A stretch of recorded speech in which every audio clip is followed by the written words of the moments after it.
Hello everyone, I am सुगम। Welcome back. तो कैसे हो आप सब? आई होप आप सब अच्छे होंगे। स्वागत है आप सभी का आपके अपने एसपी स्टडी यूट्यूब चैनल पर। तो गाइस, आज हम इस वीडियो में आपके लिए लेकर आए हैं इकोनॉमिक्स के कुछ इंपॉर्टेंट क्वेश्चंस जो इस बार के बोर्ड एग्जाम के लिए इंपॉर्टेंट है। उन सारे प्रश्नों को आज हम इस वीडियो में देखने वाले हैं। तो गाइस, आप इस वीडियो में एंड तक बने रहें। वीडियो को आपको बिल्कुल भी स्किप नहीं करना है। जितने भी आपके इंपॉर्टेंट क्वेश्चन हैं उन सारे प्रश्नों को आज हम इस वीडियो में आपके लिए लेकर आए हैं। और गाइस, अगर आपको सच में ये वीडियो पसंद आए तो आप इस वीडियो को अपने सभी दोस्तों में एक बार शेयर जरूर करें। वीडियो अच्छा लगे तो आप इस वीडियो को एक लाइक जरूर कर दें, ठीक है। और गाइस, अगर आप इस बार का बोर्ड एग्जाम देने वाले हो और इस बार के बोर्ड एग्जाम में अगर आपको भी 90+ स्कोर करना है तो आप इस वीडियो को पूरा देखें, ठीक है। और गाइस, इसी तरह से ऑल सब्जेक्ट के जो भी आपके इंपॉर्टेंट क्वेश्चन हैं, मॉडल पेपर हैं, उनके फुल सॉल्यूशन आपको मिलेंगे इसी चैनल पर। तो अगर अभी तक आपने इस चैनल को सब्सक्राइब नहीं किया है तो आप इस चैनल को सब्सक्राइब कर लीजिए एंड बेल आइकन को भी प्रेस कर देना ताकि वीडियो की जो भी नोटिफिकेशन हो वो सबसे पहले आपके पास पहुंचे, ठीक है। तो चलिए बिना टाइम वेस्ट के वीडियो को स्टार्ट करते हैं। तो यहाँ पर देखिए गाइस, जो भी आपके इम्पोर्टेंट क्वेश्चन हैं उनको आज हम यहाँ पर देखेंगे, ओके। और गाइस, अगर आपने वो फर्स्ट वीडियो नहीं देखा है जिसमें हमने 1 से लेकर 5 चैप्टर तक जो भी आपके इम्पोर्टेंट क्वेश्चन है वो हमने उस वीडियो में बताया है आपको, और इस वीडियो में उससे आगे के जो आपके चैप्टर्स हैं उनके हम जो भी इम्पोर्टेंट क्वेश्चन हैं उनको हम यहाँ पर देखेंगे, ठीक है। तो अगर आपने वीडियो नहीं देखा है तो डिस्क्रिप्शन बॉक्स में लिंक गिवन है, वहाँ से आप देख सकते हो, नहीं तो आप प्लेलिस्ट चेक कर सकते हो, ठीक है। तो यहाँ पर देखिए, जो आपका पहला प्रश्न है, फर्स्ट क्वेश्चन जो है तो वो यहाँ पर है कि मुद्रा प्रवाह से आप क्या समझते हैं। मुद्रा प्रवाह से आप क्या समझते हैं, क्वेश्चन आपका इम्पोर्टेंट है। तो फर्स्ट आपको करना क्या है, जब आप इस प्रश्न का आंसर लिखोगे तो फर्स्ट यहाँ पर आपको जो आपकी हेडिंग है वो क्या पड़ेगी, मुद्रा प्रवाह।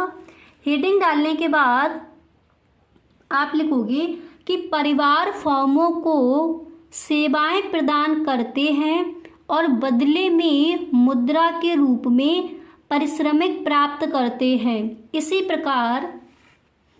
प्रकार फर्में परिवारों और उपभोक्ता को वस्तुएं प्रदान करती हैं और उनके मूल्य के रूप में मुद्रा लेती हैं। इतना लिखने के बाद मुद्रा लेती हैं, फिर आप लिखोगे कि इस प्रकार फर्मों से परिवारों को और परिवारों से फर्मों को मुद्रा का भुगतान किया जाता है, इसे ही मुद्रा प्रवाह कहा जाता है। तो मुद्रा प्रवाह क्या है, दोबारा से समझिए। हर प्रश्न को आप लिखते चलिए, ठीक है। जितने भी क्वेश्चंस बताए जाए उन सारे प्रश्नों को आप साथ ही साथ लिखते चलिए। एक बार दोबारा से देखिए कि मुद्रा प्रवाह आखिर है क्या। फर्स्ट आप हेडिंग डालोगे जब आंसर लिखोगे कि मुद्रा प्रवाह, उसके बाद आपको लिखना है कि परिवार फर्मों को सेवाएं प्रदान करते हैं और बदले में मुद्रा के रूप में पारिश्रमिक प्राप्त करते हैं। इसके बाद आप लिखोगे इसी प्रकार फर्में परिवारों और उपभोक्ता को वस्तुएं प्रदान करती हैं और उनके मूल्य के रूप में मुद्रा लेती है। इस प्रकार फर्मों से परिवारों को और परिवारों से फर्मों को मुद्रा का भुगतान किया जाता है, इसे ही मुद्रा का प्रवाह कहा जाता है, ठीक है। इस तरह से आप इस प्रश्न का आंसर लिखकर आओगे। अच्छे से समझ आ गया कि मुद्रा प्रवाह क्या है। अब इसके बाद यहाँ पर जो आपका नेक्स्ट प्रश्न है, जो अगला क्वेश्चन है उसको देखते हैं। तो यहाँ पर आप देख सकते हो जो आपका नेक्स्ट प्रश्न है वो क्या दिया गया है। तो देखिए, यहाँ पर जो आपका अगला प्रश्न है तो वो यहाँ पर आपका दिया गया है कि राष्ट्रीय आय से आप क्या समझते हैं। क्वेश्चन क्या है कि राष्ट्रीय आय से आप क्या समझते हैं, ये आपका प्रश्न दिया गया है। तो जब आप इस प्रश्न का आंसर लिखोगे तो फर्स्ट हेडिंग डालोगे राष्ट्रीय आय, इसके बाद आप लिखोगे कि जैसे किसी उत्पादन की एक इकाई वास्तविक उत्पत्ति का अनुमान प्रतिवर्ष लगाया जाता है, वैसे ही किसी एक राष्ट्र की समस्त उत्पत्ति यानी समस्त व्यक्तियों की उत्पत्ति के योग, ठीक है, समस्त उत्पत्ति का अनुमान लगाया जाता है। ओके, लगाया जाता है। इतना लिखने के बाद देखिए, इतना लिखने के बाद फिर आप यहाँ पर लिखोगे कि यह संपूर्ण उत्पत्ति उस राष्ट्र की राष्ट्रीय आय या लाभांश होती है। तो राष्ट्रीय आय क्या है? जैसे किसी उत्पादन की एक इकाई की वास्तविक उत्पत्ति का अनुमान प्रतिवर्ष लगाया जाता है, वैसे ही किसी एक राष्ट्र की समस्त उत्पत्ति यानी समस्त व्यक्तियों की उत्पत्ति के योग का अनुमान लगाया जाता है। यह संपूर्ण उत्पत्ति उस राष्ट्र की राष्ट्रीय आय या लाभांश होती है। तो राष्ट्रीय आय से आप क्या समझते हैं? आई होप अच्छे से आपको यहाँ पर ये प्रश्न का जो आंसर है वो अच्छे से आपको क्लियर हो गया होगा। ठीक है, तो मुद्रा प्रवाह क्या है, राष्ट्रीय आय क्या है, आपने समझ लिया। इसके बाद जो नेक्स्ट क्वेश्चन है उसको देखते हैं। तो यहाँ पर आप देख सकते हो, इसके बाद जो आपका अगला प्रश्न है तो वो यहाँ पर दिया गया है। इसके बाद देखिए नेक्स्ट क्वेश्चन है कि मुद्रा क्या है, मुद्रा को परिभाषित कीजिए।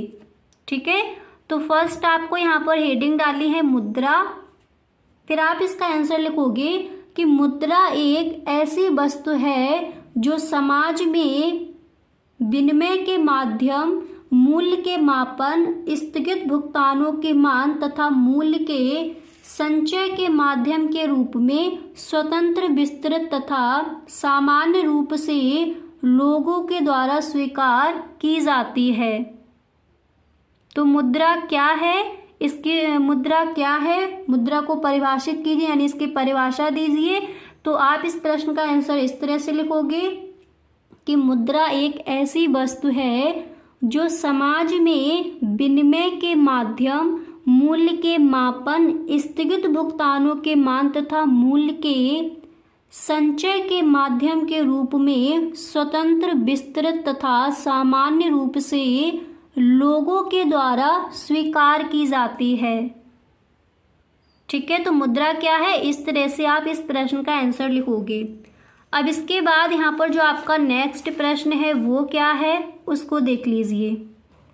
तो अगला प्रश्न यहाँ पर आपका दिया गया है कि प्रत्यक्ष विनिमय प्रणाली से क्या आशय है। कई बार क्वेश्चन बोर्ड एग्जाम में भी आस्क किया गया है। तो क्वेश्चन क्या है कि प्रत्यक्ष विनिमय प्रणाली से क्या आशय है। तो फर्स्ट तो आप हेडिंग डालोगे प्रत्यक्ष विनिमय प्रणाली। हेडिंग डालने के बाद आप लिखोगे कि वस्तुओं और सेवाओं के प्रत्यक्ष रूप से आदान प्रदान को प्रत्यक्ष विनिमय कहते हैं। प्रत्यक्ष विनिमय प्रणाली से क्या आशय है। तो फर्स्ट तो आप हेडिंग डालोगे प्रत्यक्ष विनिमय प्रणाली, फिर आप लिखोगे कि वस्तुओं एवं सेवाओं के प्रत्यक्ष रूप से आदान प्रदान को प्रत्यक्ष विनिमय प्रणाली कहते हैं। तो अच्छे से क्लियर हो गया कि मुद्रा क्या है एंड राष्ट्रीय आय क्या है, मुद्रा प्रवाह क्या है। ठीक है, तो मुद्रा हम किसे कहेंगे, मुद्रा एक ऐसी वस्तु है जो समाज में विनिमय के माध्यम, मूल्य के मापन, स्थगित भुगतानों के मान तथा मूल्य के संचय के माध्यम के रूप में स्वतंत्र, विस्तृत तथा सामान्य रूप से लोगों के द्वारा स्वीकार की जाती है, उसे ही हम कहते हैं मुद्रा। नेक्स्ट क्वेश्चन है कि प्रत्यक्ष विनिमय प्रणाली से क्या आशय है। तो अच्छे से याद हो गया। देखिए, वस्तुओं एवं सेवाओं के प्रत्यक्ष रूप से आदान प्रदान को प्रत्यक्ष विनिमय प्रणाली कहते हैं। क्लियर, इस तरह से हम इन प्रश्नों के आंसर लिखेंगे। फिर यहाँ पर देखिए इसके बाद आप लिखोगे यही वस्तु विनिमय प्रणाली है। इसके बाद आपको उदाहरण लिख देना है कि गेहूं से चीनी की अदल बदल, यानी प्रत्यक्ष रूप से आदान प्रदान जो हम करते हैं वही हमारी कहलाती है वस्तु विनिमय प्रणाली। गाइस, अगर आप अभी तक इस वीडियो में बने हुए हो तो आई होप आपको ये वीडियो पसंद आ रहा होगा।